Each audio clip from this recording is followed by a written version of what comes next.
Karen Whitmore stood on her pristine front lawn at 7:23 am, clutching a bright orange water pistol like it was a smoking gun. 3 neighborhood kids, ages 7, 9, and 10, cowered behind the Hendersons' mailbox, tears streaming down their faces. I said no CLE is on the sidewalk after 7 o'clock, Karen shrieked, pumping the plastic weapon menacingly. This is a quiet residential area. The eldest child, Tommy Martinez, hiccuped through his sobs. We were just going to school, Mrs. Whitmore. We weren't being loud. Don't you dare talk back to me. Karen's voice cracked as she advanced another step, her fuzzy pink slippers squelching in the morning dew. I am the HOA vice president, and I will not tolerate this chaos in Willowbrook Estates. From across the street, Maria Martinez burst through her front door, still in her nursing scrubs from the night shift. The sight of a woman pointing what appeared to be a weapon at her son sent her into hysterics. GTA way a farm nice day child. Maria screamed, stumbling across the asphalt. Someone call 911. Karen's face went pale as she realized how the situation looked. It's just a water gun. I was watering my petunias. But the damage was done.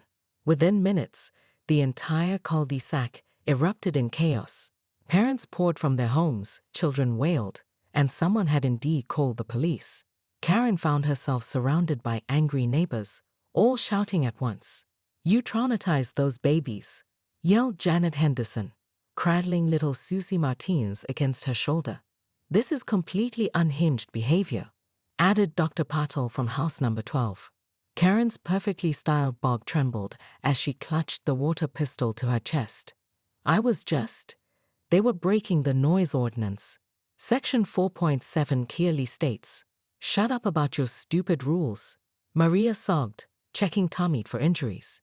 You pointed a gun at children. The wail of sirens cut through the morning air. Karen's stomach dropped as she watched 2 police cruisers round the corner, followed by an ambulance and, to her absolute horror, a local news van. Officer Reynolds stepped out of the lead car, his hand instinctively moving toward his holster when he saw Karen still gripping the plastic pistol. Ma'am, I need you to drop the weapon immediately. It's a water gun. Karen protested, but her voice came out as a strangled whisper. As she slowly lowered the orange plastic toy, she caught sight of Channel 7's camera already rolling. Her neighbor Brad Chen was speaking animatedly to the reporter, gesturing wildly toward her house. The officer's expression shifted from alert to exasperated as he examined the harmless toy. Ma'am, do you understand what you've done here? Karen looked around at the circle of hostile faces, the crying children, the rolling cameras. For the first time in her 15 years as a Willowbrook Estates resident, she was completely speechless. By noon, Karen's doorbell had rung 47 times. She'd stopped answering after the 3rd news crew, but they kept coming. Reporters, neighbors, and worst of all, the HOO president himself, Robert Sterling. Karen, open this door right now. Robert's voice boomed through the solid oak. We need to talk. She peered through the peephole, seeing his red face and the small crowd gathered behind him. Her phone buzzed incessantly with notifications from the Willowbrook Facebook group, each one more damning than the last. Karen Whitmore has lost her mind. My daughter is afraid to walk past her house.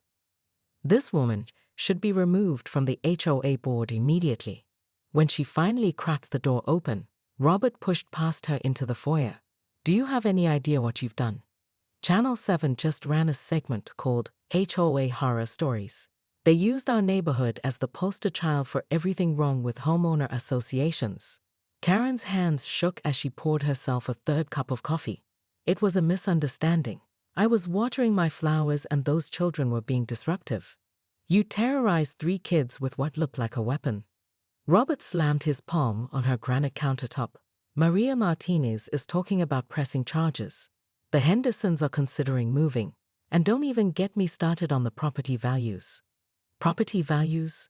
Karen's voice rose to a pitch that made her toy poodle, Princess, whimper from the living room. The story went viral, Karen. #WillowbrookKaren is trending on Twitter. People are making memes about our neighborhood. We're a laughing stock. Karen sank into her kitchen chair, the weight of it all crashing down. She'd moved to Willowbrook 15 years ago after her divorce, throwing herself into HOA politics as a way to feel important again. Being vice president gave her purpose, respect, authority, things she'd lost when David left her for his 25-year-old secretary. I was just trying to maintain order, she whispered. The rules exist for a reason. The rules don't include traumatizing children. Robert's phone buzzed. He glanced at it and groaned.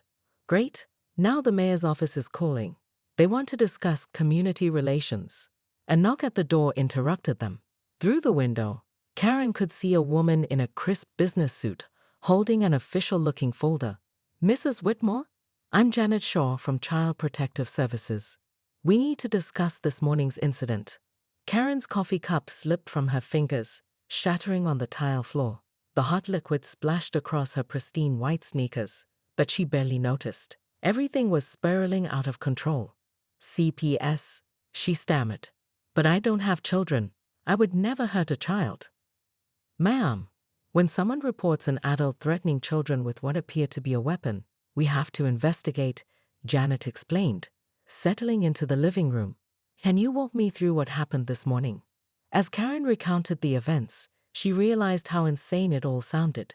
She'd been so focused on enforcing the rules, so desperate to maintain her small slice of authority, that she'd lost all perspective. Robert stood by the window, watching more neighbors gather outside. There's going to be an emergency HOA meeting tonight, he said quietly. The board is voting on your removal.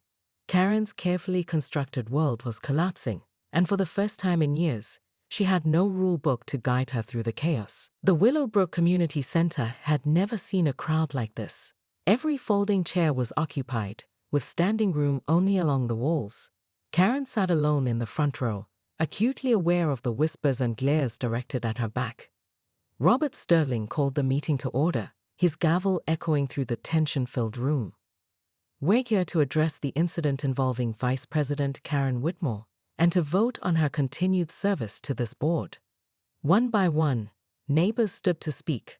Maria Martinez, still in her work uniform, clutched a tissue as she addressed the room. My son asked me if the mean lady was going to hurt him again, she said, her voice breaking. He's afraid to ride his bike to school. This woman has traumatized our children over a noise complaint that was completely fabricated. Dr. Patel rose next. I've lived here for 8 years, and Mrs. Whitmore has filed complaints against my family 17 times. 17. For things like my daughter drawing with chalk on our own driveway. Karen wanted to defend herself, to explain that chalk violated the aesthetic standards outlined in Section 6.2, but the words died in her throat.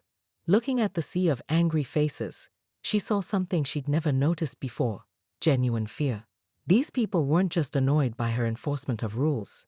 They were afraid of her. Mrs. Whitmore, Robert said formally, would you like to address the community before we vote? Karen stood on unsteady legs, her prepared speech forgotten. The room fell silent except for the hum of fluorescent lights overhead. I moved here after my divorce, she began, her voice barely audible. I was lost, and the HOA gave me purpose.